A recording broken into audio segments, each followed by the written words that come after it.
अब राहुल गांधी अगर मंदिर जा रहे हैं तो बीजेपी को क्या दिक्कत है? बीजेपी को कहाँ दिक्कत है भाई? वही राहुल पप्पू है। अरे तो पप्पू भैया जो है वो मंदिर जब जा रहे थे तो कहे नहीं जाने दिया? मुसलमान में कोई लायक ही नहीं है। कहाँ है? देखिए ना, एक ओवैसिया है जो डेली हकता है, नया नया डेली हकता है। ओवैसिया है, वो तो कह रहे हैं कि आज अगर आप राम मंदिर बनवा लिए हैं, जिस दिन मेरा समय आएगा हम फिर तोड़कर बाबरी मस्जिद बनवाएंगे। अरे उसकी माँ अगर दूध पिलाई है ना, तो एक बार उस राम अयोध्या मंदिर को छोड़िए ना महाराज, क्योंकि और अदर मंदिर पे एक वो अपने राज्य में एक झंडा हिला के दिखा दे अदर मंदिर का, टी राजा सिंह उसका बुट्टी बुट्टी काट करके उसको झोला में नहीं हाथ में दे दिए। दोस्तों, आप पलटू कुमार के नाम सुने होंगे, वो एक बार फिर पलटी मार दिए हैं और बीजेपी में चले गए हैं। हमारे साथ एक भाई साहब है, इनसे हम लोग जानेंगे कि आखिर पलटू कुमार इतना पलटी क्यों मारते हैं। चलिए इनसे हम लोग जानते हैं कि पलटी आखिर मारने का राज क्या है। बताइए पलटी। अच्छा बताइए, कभी किसी कंपनी में इंजीनियर पलटी मारता है तो उसके बारे में आप वीडियो बनाते हैं? नहीं बनाते हैं। लेकिन नहीं, नीतीश कुमार जो है ना एक इंजीनियर है, ठीक है।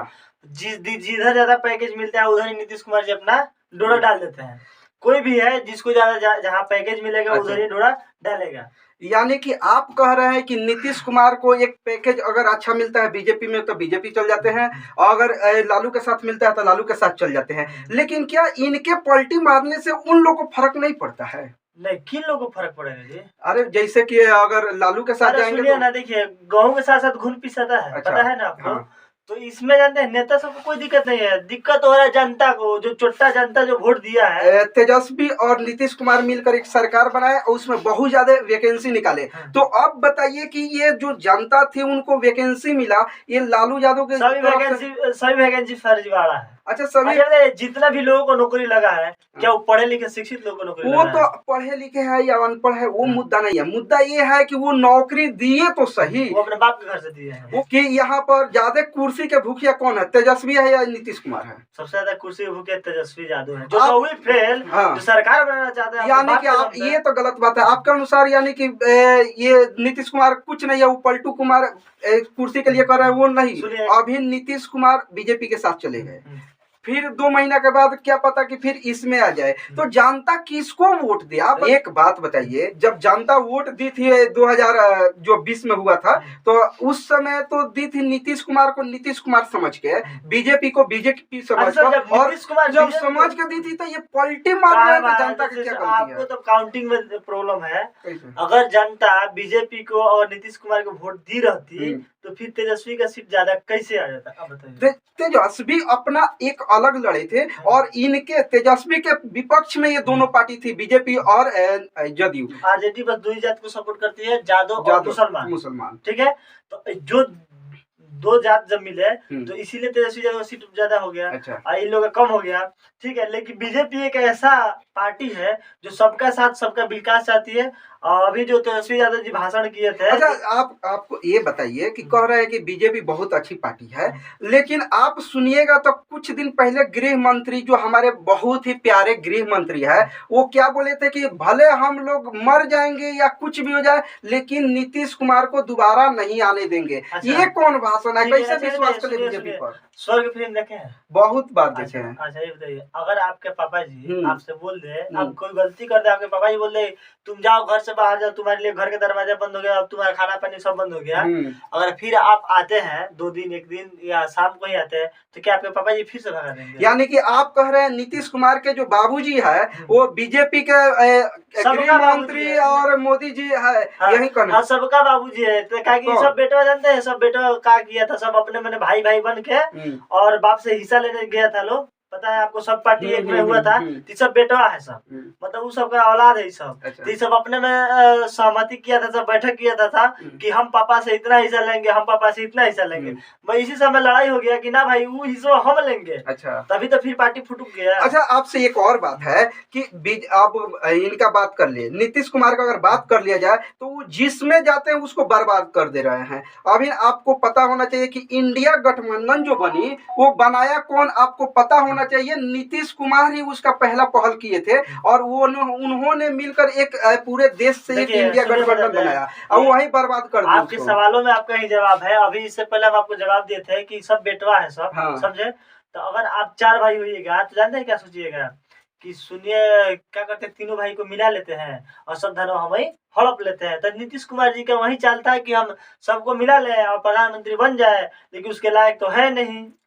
लेकिन बात यह है कि आप मोदी जी को भी इस बार हमको तो नहीं लग रहा है कि आसानी से जीतने वाले हैं, क्योंकि कांग्रेस में देखा जाए तो राहुल गांधी भारत जोड़ो यात्रा शुरू कर रहे हैं। तो जो इंसान भारत जोड़ो यात्रा शुरू किए हैं, भारत कहाँ टूटा है तो बताइएगा। अगर टूटने में हाथ है तो कांग्रेस का हाथ है। अगर ये बताइए नहीं, ये गुस्सा आप हमको दिखा रहे हैं। भारत तो टूटा है ना भाई। अभी जब राम मंदिर, अभी सुनिए, अभी राम मंदिर जो बना उस पर हिंदू मुस्लिम किया गया, ये तोड़ना नहीं हुआ क्या हुआ? कौन? जो राम मंदिर बना, राम मंदिर जब बीजेपी बनवाई है तो तोड़ने के काम तो वही कर रही है यहाँ पर हिंदू मुस्लिम। अरे भाई मुसलमान अयोध्या मंदिर में गए थे, मुसलमान भगवा झंडा नहीं लड़ाए थे। लेकिन जो मुसलमान अगर मान लेते हैं कोई गलती हुआ है, जिसको दिक्कत है, ठीक है, हम भी बोल रहे हैं जिसको दिक्कत है वो पाकिस्तान चले जाए, अगर उसका खर्चा लगेगा तो उसका खर्चा हम कह रहे हैं कि राम मंदिर बनने से मुसलमान भी वहां गए थे, लेकिन वहां पर देखिए कि एक अलग भी तो बनाया गया जहां पर मुसलमान को बिल्कुल बैकवर्ड किया जा रहा है। मुसलमान को यहाँ तक कहा जा रहा है कि आप अगर भारत में रहना है तो या तो सनातन धर्म अपनाइए और नहीं तो भारत छोड़िए। ये क्या धर्म? आपका ये सवाल गलत है, आज तक कोई बोला ही नहीं है। आपको हम वीडियो दिखा देंगे कि यहाँ पर बोला गया है कि आप यहाँ पर रहना है, भारत में रहना है तो सनातन धर्म अपनाना पड़ेगा, और नहीं तो जिसको दिक्कत है वो पाकिस्तान चल जाए। ये वीडियो हम दिखा देंगे इनके। नहीं, आप कंट्रोवर्सी करा रहे हैं, सीरियस में बता रहे हैं। जो बोला है उसका नाम लीजिए। नहीं, आप योगी जी का अगर वीडियो देखिएगा, योगी जी उस तरह नहीं बोले हैं। योगी जी ये बोले हैं कि हमारा भारत सनातन धर्म राष्ट्र बनेगा, और जिसको दिक्कत है वो आराम से पाकिस्तान जा सकता है। जिसको दिक्कत है पाकिस्तान जा सकता है। उसके अगर किराया खर्चा जो भी कमी है, उसको जमीन भी लेना पड़े पाकिस्तान में, तो हम लोग दिलाने का काम करेंगे। बीजेपी जो है वो कहीं ना कहीं एक हिंदू राष्ट्र के ओर बढ़ रही है। क्या हिंदू राष्ट्र का मतलब क्या होता है बताइए? जहाँ पर सिर्फ हिंदुओं का चले। नहीं, ये तो हो ही नहीं सकता। सनातन का और इस्लाम का मतलब निकालिएगा, उसका एक ही मतलब होता है, समझे? क्या? सत्य। और सत्य सनातन मतलब सत्य और शांति। इस देश में शांति और सत्यता का जीत होना चाहिए। अच्छा, तो अब एक बात बताइए, बीजेपी अगर मान ले हिंदू राष्ट्र की तरफ नहीं बढ़ रही है, सुनिए, तो उनके पार्टी में मुसलमानों की संख्या क्यों नहीं है? उनके पार्टी में कोई मुसलमान क्यों नहीं दिख रहा है? आप बता दीजिए कि अगर यूपी में कोई भी मुसलमान विधायक हो या कोई नेता हो, उसके लायक जो होगा वही न बनेगा। कहा मुसलमान में कोई लायक ही नहीं है। कहाँ है? देखिए ना, एक ओवैसिया है जो डेली हकता है, नया डेली हकता है। ओवैसिया है, वो तो कह रहे हैं कि आज अगर आप राम मंदिर बनवा लिए हैं, जिस दिन मेरा समय आएगा हम फिर तोड़कर बाबरी मस्जिद बनवाएंगे। अरे उसकी माँ अगर दूध पिलाई है ना, तो एक बार उस राम अयोध्या मंदिर को छोड़िए ना महाराज, क्योंकि और अदर मंदिर पे एक वो अपने राज्य में एक झंडा हिला के दिखा दे अदर मंदिर का, टी राजा सिंह उसका बुट्टी काट करके उसको झोला में नहीं हाथ में दे दिए, तो फिर आप बोल पाइए। अच्छा, एक बात बताइए, जब बीजेपी भगवान को सम्मान करती है, राम मंदिर का करती है ना, तो एक बात बताइए, जब राहुल गांधी अगर मंदिर जा रहे हैं तो बीजेपी को क्या दिक्कत है? बीजेपी को क्या दिक्कत है? वही राहुल पप्पू है। अरे तो पप्पू भैया जो है वो मंदिर जब जा रहे थे तो कहे नहीं जाने दिया आप लोग? नहीं, पप्पू का आप मंदिर जाना वीडियो देख लिए, लेकिन पप्पू का जूता पहनकर भजन करते हुए वीडियो नहीं देखे हैं आप? नहीं, तो देखिए, उनको अगर मान लेते विदेश पढ़े हैं, यहाँ पर अगर नहीं जानकारी है तो ठीक है, वो गलती हो गया। विदेश पढ़े तो फिर विदेश चले जाइए ना। जो इंसान आप, वो एक तो है ही मुसलमान और पहनता है जनेऊ, तो अपने बाप का नहीं हुआ, अपने माँ का नहीं हुआ, तो फिर वो महाराज आपका कैसे हो जाएगा? आपके देवता का कैसे हो जाएगा? ठीक है, लेकिन देखिए, हमारे जो धर्म में ये लिखा गया है कि आप कुछ भी है उसे, मतलब भगवान के दरबार में जा रहे हैं तो उसको भगाया नहीं जा सकता है। लेकिन नहीं गया, सुनिए, भिखारी को आपके मंदिर के दरवाजे पे, आपके दरवाजे पे आएगा तो उसको भगाते नहीं है, उसको बोलते हैं भाई यहाँ पे दक्षिणा नहीं, आप जाइए। लेकिन फिर भी तब वो गए थे तो उनको जाने क्यों नहीं दिया गया? मतलब क्यों जाने दिया जाए? लेकिन आप क्यों जाने दिया जाए? वो अपने बस 3 पुस्तक का नाम बता दे, राम मंदिर में हम आकर उनको लेकर चलेंगे अंदर। अच्छा, आपको ये नहीं लगता है कि जब वो उनको मंदिर नहीं जाने दिया गया था, जिसके वजह से अभी एक ऐसा यहाँ पर राजनीति हो रहा है, इस तरह से माहौल बन गया है, ये कहीं ना कहीं बीजेपी का वोट कटकर उनको मंदिर जाने से रोकने के लिए क्या मोदी जी आए थे क्या? नहीं, मोदी जी का ही पार्टी था ना। नहीं, कौन सा था? मोदी जी का ही पार्टी था जो उनको रोकने नहीं दिया। और यहाँ राम मंदिर पे गार्ड के नौकरी मोदी जी के पार्टी कर रहे हैं सबका। अब देखिए मोदी जी का सरकार, मोदी जी का मंदिर, आप लोग सब कोई तो कह रहे हैं मोदी जी बनवाए, मोदी जी का मंदिर। सुनिए आप कसम से बताइए मोदी जी का मंदिर है? अरे भाई मोदी जी का मंदिर नहीं है हाँ, तो एक बात मोदी जी का बताइए, तो उसमें- मोदी जी का इसमें क्यों है कि अरे मोदी जी राम मंदिर बनवा दिए, सारा क्यों मोदी नहीं जी- है? हाँ? क्यों नहीं जब है? ये मोदी- कांग्रेस, सुनिए एक मिनट, कांग्रेस राम मंदिर तुड़वाई, और राम मंदिर जब बाबरी मस्जिद तोड़ने का समय है तो यही मुलायम सिंह यादव है जो कि लगातार गोली चलवाए थे, कितने समर्थक जान भी दे दिए वहां पे।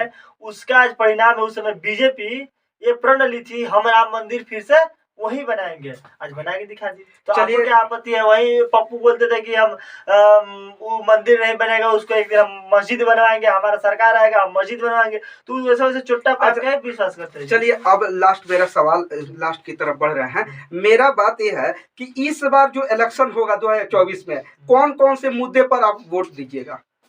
जो राष्ट्र के लिए है उसके लिए हम भी हैं। ये तो कोई केंद्र बात नहीं, सुनिए आप किस इलेक्शन की बात की है? केंद्र का बात की है, राज्य का बात की है? सुनिए, मतलब कि केंद्र सरकार अभी बनने वाली है, 2024 में फिर इलेक्शन होने वाला है, तो उनका इस बार जो इलेक्शन होगा उसका मुद्दा क्या होना चाहिए? किस किस मुद्दे पर बीजेपी वोट लड़ेगी इलेक्शन? क्या वो नहीं, वो हिंदुत्व के लिए काम करती है और सबका साथ सबका विकास करती है। और वहां पे मोदी जी यही नहीं बोले कि राम मंदिर खाली बनेगा, राम मंदिर कोई सरकार का फंड नहीं है, वो सब यहाँ पे हिंदू 60% हिंदू और 40% मुसलमानों का वहाँ पे चंदा का वो राम मंदिर बना है। और वहीं पे 5 एकड़ जो जमीन दिया गया था मस्जिद के लिए, आज तो उसका चंदा इकट्ठा नहीं हुआ कि उसका नक्शा पास हो जाए। अच्छा, चलिए अब मेरा सवाल है कि अभी जो इलेक्शन होगा उसमें आपका मुद्दा क्या होना चाहिए? सिर्फ हिंदुत्व मुद्दा रहेगा या उस पर शिक्षा, हॉस्पिटल, ये सब भी कोई मुद्दा है? देखिए ना, आप कांग्रेस की सरकार में चलिए और बीजेपी की सरकार में देखिए कितना आईटी बना हुआ है, कितना मेडिकल कॉलेज बना हुआ है। अरे भाई तो ये बीत गया ना, बीत गया। अब जो नया जीतेगी तो आगे का एजेंडा सुनिए। हाँ। हम यहाँ से जाने वाले हैं मार्केट, यहाँ से मार्केट जाएंगे और रास्ते में हमारा गाड़ी पंचर होगा, क्या होगा हम थोड़े जानते हैं। लेकिन जो राम का नहीं है, वो किसी काम का नहीं है। जो इंसान अगर बीजेपी को वोट नहीं देता है वो इंसान इस हिंदुस्तान के लिए नहीं है। आप कह रहे हैं, लेकिन आप कांग्रेस का मुद्दा एकदम स्पष्ट कर दिया है। उन्होंने बोला कि अगर हम प्रधानमंत्री बने, जो 370 हटाया गया है मोदी द्वारा, उसको हम पुनः दोबारा लगा देंगे। तो इस पर आप क्या बताइए ना, बताइए मतलब अब बताइए, जो इंसान भारत जोड़ो यात्रा कर रहा है वो इंसान फिर भारत को हटाने में लगा हुआ है, भारत को टुकड़ा करने में लगा हुआ है, उस इंसान को आप वोट दीजिएगा? नहीं तो उनका और भी है कि हम युवा है, हम युवा के बारे में सोच रहे हैं। 53 साल का इंसान युवा हो गया जी। अरे भाई 53 साल का, हम शादी भी नहीं हुआ है, आप युवा नहीं है? वो तो पप्पू, सुनिए आप बताइए, छक्का कहीं शादी होता है? नहीं, छक्का का कहीं शादी होता है? देखे हैं? नहीं तो अभी देखिए, वो तो अपने बहन से चुमा लेता है, वो जब मीटिंग चलता है ना वो अपने बहन को ही पकड़ के चुमा लेता है हमारा। अच्छा, आप ऐसे इंसान शादी का क्या जिक्र कर रहे हैं जी? देखिए वो मतलब यहाँ के युवा के बारे में इतना ज्यादा वो मतलब कि काम के प्रति लग गए हैं कि हम भी युवा के काम के प्रति लगे। हमको प्रधानमंत्री बनाइएगा? अगर आप अच्छा काम करिएगा क्यों नहीं बनाएंगे? तो बनाइए ना हमको, तब ना काम करेंगे। आप तो वही तो हम भी कह रहे हैं कि उनको मौका तो अरे भैया 70 साल उनके बाप थे क्या? 70 साल कौन था? तो देखिए वो नहीं ना थे, उनके बाप दादा का उनका अलग है।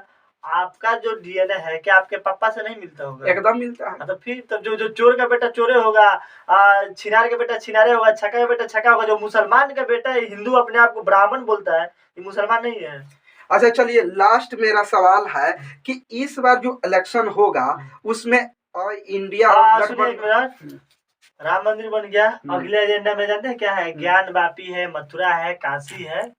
यानी मोदी के अब यही काम रह गया, सिर्फ मंदिर बनवाइए, मंदिर के अलावा कोई काम नहीं है। इस्लाम का काम जानते हैं क्या था? जो बाबर ओबर था उस समय, अकबर बाबर, उस सब का काम था जानते हैं क्या? जहाँ पे हिंदू का मंदिर है तोड़ो, वहाँ पे मस्जिद बना दो। यानी देश में कोई काम अब नहीं बचा है, सिर्फ मतलब मंदिर बिना कामे का जीडीपी आपका 5 नंबर पे है, बिना कामे का। मोदी जी तो ये भी बोले थे कि 15 लाख देंगे, वो कहाँ गया? अच्छा तो नहीं लेते हैं आप? नहीं लेते हैं 15 लाख तो हमको तो नहीं मिला है। सुनिए, आपको राशन नहीं मिलता है? राशन 15 लाख का तो नहीं हो पाएगा। अरे भाई हमारी बात सुनिएगा। आप 2 रुपए किलो चावल, हम आपसे 15 रुपए किलो खरीदे और हम आपको 2 रुपए किलो चावल दे, कहाँ से आएगा जी? अच्छा, सिलेंडर कहाँ से आएगा जी? नहीं सुनिए, और दूसरी बात कि आपके अगर पापा या बाबा जितना में मजदूरी करते थे जितना रुपया में, क्या आप उतना मजदूरी कर लीजिएगा? नहीं तो फिर तो बताइए, तो फिर सरकार आप अभी कौन सी गाड़ी रखे हैं? बाइक बताइए। मेरा एसपी है, एसपी हुंडा। अच्छा, एसपी हुंडा। बताइए 1 लाख प्लस की गाड़ी पे चढ़ते हैं, तब आप बोल रहे हैं कि मोदी जी 15 लाख देंगे, आप कहाँ से देंगे जी? अच्छा चलिए, मेरा लास्ट सवाल है, एकदम अंतिम वाला। मोदी जी 2014 में जीते, पटना में बम फूटा था तब जीते। 2019 में पुलवामा अटैक हुआ तब जीते। इस बार कहाँ क्या होने वाला है? राम मंदिर भड़काना है क्या? नहीं, राम आप सुनिए, 2014 में बम फोड़वाए थे पटना में, तब जाकर जीते। 2019 में पुलवामा अटैक हुआ, बिहार का नहीं, अरे भाई कहीं ना कहीं हुआ था ना देश में। एक 2014 में जब बम फूटा था तब जाकर वो जीते। 2019 में भी पुलवामा अटैक हुआ था तब जीते। हम आपको बोलते हैं कि आप चोर हैं, मान जाइएगा? नहीं, बात नहीं, हम लोग नेगेटिव नहीं बता रहे हैं, हम ये बोल रहे हैं कि हुआ था तो इस बार क्या होने का संभावना है? अगर आप यहाँ पे भाषण देने आए हैं, यहाँ पे आप आए हैं, अब यहाँ पे हम ही बम फोड़ दे तो आप अपने नाम पे ले लीजिएगा। नहीं। तो जब मोदी जी वहाँ पे भाषण देने गए थे, वहाँ पे बम फूटा, उसके बाद से पुलवामा जो अटैक बोल रहे हैं, उससे मोदी जी जीते नहीं है। सर्जिकल स्ट्राइक अभिनंदन को वापस लाए थे। कांग्रेस के कहीं ना कहीं मुद्दा तो वहीं पर सुनिए है, कांग्रेस के पास दम था। जो कांग्रेस का एक मछुआरा हिंदुस्तान का चला गया था पाकिस्तान में, जो आज तक सर गया, मतलब कांग्रेस के राज्य में, उसको हिंदुस्तान नहीं लाया गया, और अभिनंदन को मात्र 48 घंटे में वापस लाए थे। ऐसे ही ला दिए थे। ठीक है, तो भाई मेरा ये कहना है कि वो हुआ था, दो बार हुआ था। इस बार कोई मुद्दा होगा ना, आप कुछ होगा ना जीतने के लिए। कांग्रेस सरकार में नहीं हुआ था। अरे हुआ था भाई, लेकिन इनके लिए कुछ होना चाहिए ना जीतने के लिए। नहीं, तो आप देखिए, अगर आप चलिए ना मुद्दे पे, तो आप थेथोलॉजी बतिया रहे हैं। नहीं, आप थेथोलॉजी बतिया रहे हैं। ये तो देखिए, हमारा सवाल है, कांग्रेस से सुनिए, कांग्रेस की सरकार में ताज होटल पे अटैक हुआ था। अब बताइए कितने अटैक में जीता है? 70 साल राज किया है ना। 14 इलेक्शन बहुत बार हुआ है, उसमें भी बहुत अटैक हुआ है, ये बात मान रहे हैं। कांग्रेस कराती थी? नहीं, कांग्रेस कराती थी। नहीं, एक बार आप बोल दीजिए क्या सर, कांग्रेस कराती थी? देखिए हम ये नहीं कर रहे। आप बोलिए, हम कैमरा में हम नहीं, आप स्पष्ट बोल रहे हैं कि बीजेपी अगर अटैक कराती है तो जीतती है। नहीं, हम ये नहीं बोले कि बीजेपी, हम ये बोले कि अगर अटैक हुआ था, कुछ हुआ था तो जीते थे। सवाल में लॉजिक दिखाइए, इस सवाल में लॉजिक। मेरा लॉजिक ये है कि 2014 में कुछ हुआ था तो मोदी जी जीत गए। हम ये नहीं कर रहे कौन पार्टी कराया। 2019 में भी हुआ था तब भी जीत गए। इस बार भी नहीं होता है कि अरे आज ऐसे नहीं, मतलब आपको कोई पेपर पर दिया है क्या कि वो स्ट्राइक कराता है तब जीतते हैं? नहीं, ऐसा बात नहीं, मतलब ये होता है ना अंदर से। मोदी जी को कोई प्रधानमंत्री बनाया, जानते हैं किसी से बनाया? गुजरात में जितना विकास हुआ था ना, उसका ऐड देख करके आपको गलत इन्फॉर्मेशन है कि मोदी जी पटना में बम भड़का था, उस समय प्रधानमंत्री बन गए, ये आपको गलत इन्फॉर्मेशन है। वहाँ पे पटना एक बिहार के वोट से कोई मोदी जी यहाँ पे नहीं। अगर बिहार के वोट से मोदी जी केंद्र में बैठते तो बिहार में भी सरकार मोदी का ही होता। और दूसरी बात कि अगर मोदी जी बने थे ना, शायद हमको भी याद है, उस समय हम बच्चे थे, कि हम कहीं भी जाते थे ना फिल्म देखने, तो उसमें जानते क्या आता था? केवल गुजरात का विकास आता था, विकास। और आज के डेट में चलिए गुजरात, अगर गुजरात इतना, अगर आपको बिहार में जाना होगा ना 100 साल लग जाएगा। लेकिन आप बिहार में स्थिति जानते हैं क्या हो गया? हिंदुस्तान पाकिस्तान की स्थिति हो गया। पाकिस्तान अगर हिंदुस्तान का पीछा करता है तो उसको 100 साल लग जाएगा। इसी तरह बिहार अगर अदर स्टेट का पीछा करेगा तो इसको 100 साल लग जाएगा, लेकिन अदर स्टेट का कॉम्प्रोमाइज नहीं कर सकता है। चलिए, आपसे बात करके बहुत अच्छा लगा। दोस्तों, अभी हम इनसे बात कर रहे थे, इनसे बात करके बहुत सारे बातों पर हम सहमत भी थे और बहुत सारे बातों पर हम सहमति नहीं थे। आप लोग को क्या लग रहा है जरूर कमेंट करके बताइएगा। क्या इस पर क्या होना चाहिए, क्या सही है, क्या गलत है, आप कमेंट करके जरूर बताइएगा। बाकी मिलते हैं किसी और वीडियो में, तब तक के लिए जय हिंद।